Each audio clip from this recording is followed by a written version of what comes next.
So thank you for everybody for joining us here at this closing out session. There's it's a whole different experience being a virtual meeting than an in-person meeting, and pluses and minuses about that.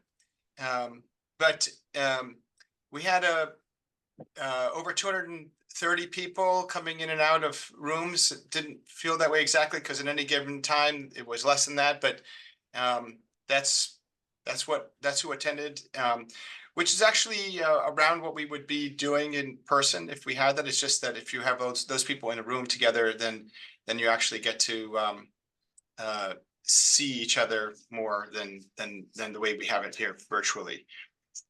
This is another gift brought to you by COVID, but you get to attend to sessions that you want to without having to take off your shoes in an airport. There you go. All right, so there's going to be an evaluation that Stan is going to post a link to in the chat. It's also going to come to you, I believe, I hope, to your email. We really do benefit from evaluations. We want people's feedback. Ideas for the future also would be great. Ideas for speakers. If you want to do something, please let us know. That's on the evaluation side. On the content side, Mario, who's been supporting very nicely for these last 2 days, thank you, Mario, is going to be touching up the recordings so that they're appropriate to be posted, and we'll be posting, everything will be available. Mario, you said just in the next couple of days? Yes, sir. Thank you very much. So all the recordings will be available to people through the site, and you'll be able to see anything that you missed, or if you want to go over something or remember some aspect or detail or reference that someone was referring to, or some cool slide that they were showing. That's available to everybody. I want to just put in a few plugs as well. So the conference, as people probably know and remember, as you can see on the slide, is sponsored by IHA, the Institute for Healthcare Advancement. That's Mario and Stan's employer, as well as other people behind the scenes, and is a nonprofit out in California dedicated to health literacy. And you can, if you're not yet on their email list, you can get on their email list. That was an option when you registered for the meeting. But if you're not on the email list yet, please feel free to do so, and then you can learn about various initiatives that are put through IHA. Now we have the link to the SurveyMonkey. It would be awesome if you would just do it now. I am very, very frequently underwater on my email, just hundreds a day that I can't get through everything before I have to fall asleep at the end of the day. So if you could take the opportunity to use the survey link, it's in the chat. Hit the SurveyMonkey and fill it out now. That would be great. We get dinged if we don't get enough get enough evaluations. And so I'm going to give people an opportunity to, hopefully you'll do that right now, while you're juggling 10 other things. It's in the chat. Oh, Michael is on the line too. Michael Valeri, thank you for posting to the discussion list for the health at IHI at healthliteracy-solutions.org. Michael, I don't know, are you able to unmute yourself? There you are.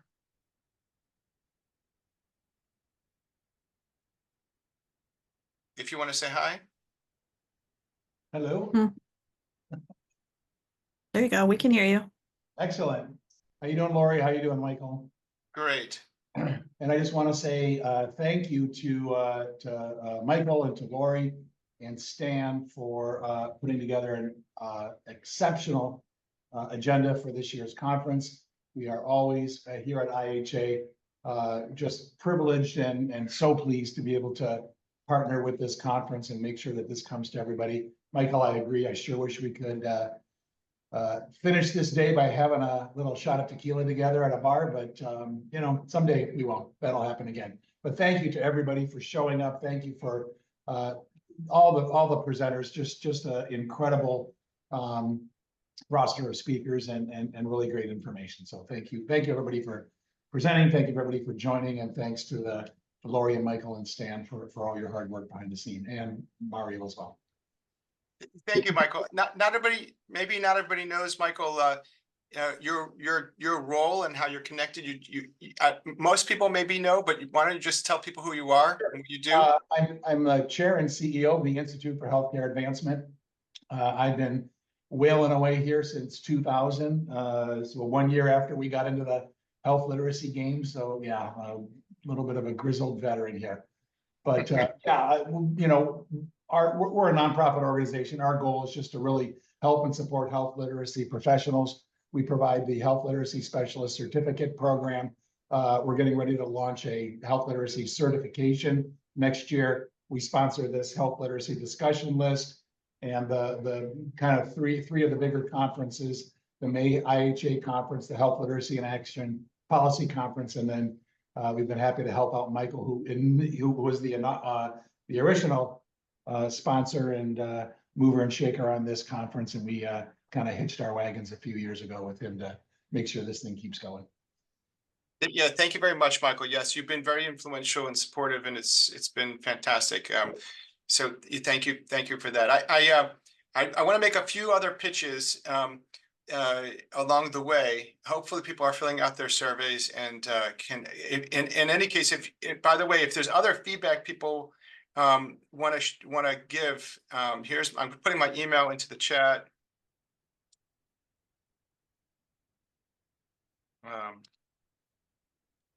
If there's oops, well, that's not exactly right.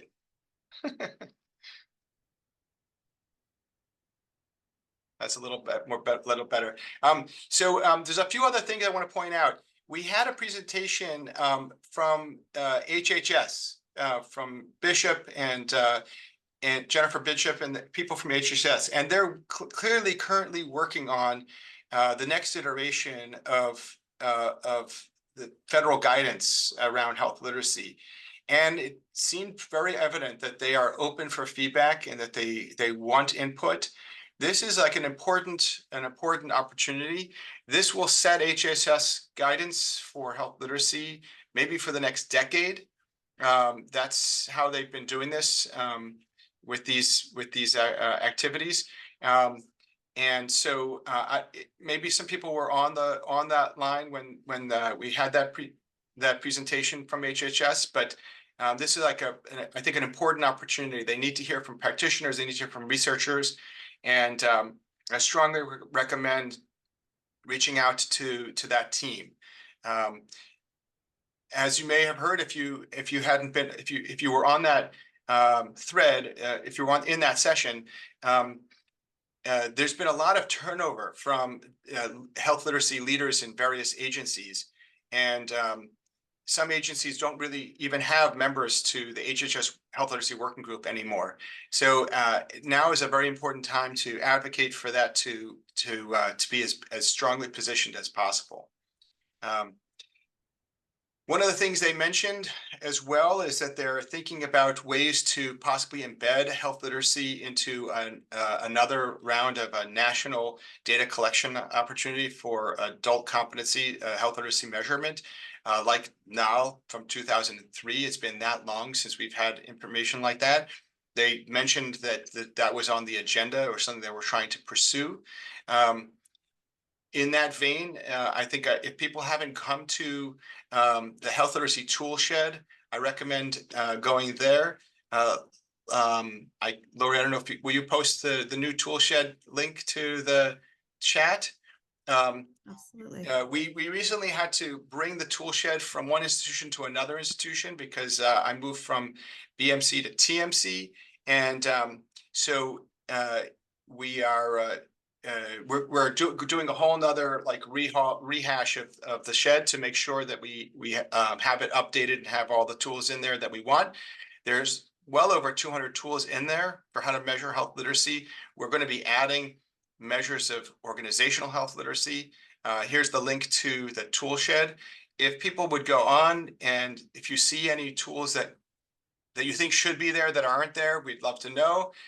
There are dozens of languages, dozens of specific topics, and this is if you're not familiar, this is a great place to go to learn about measures of health literacy.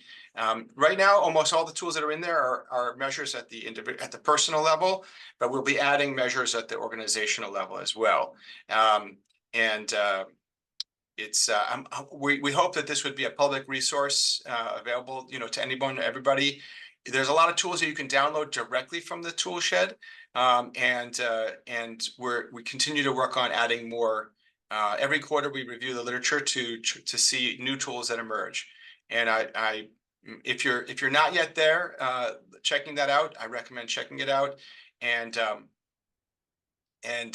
Yeah, Stan's also mentioning the IHAacademy.org.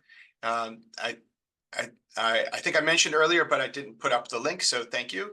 And then another thing I just need to plug, also in coordination with IHA, is the journal, HLRP. As you can see on the slide here, Health Literacy Research and Practice.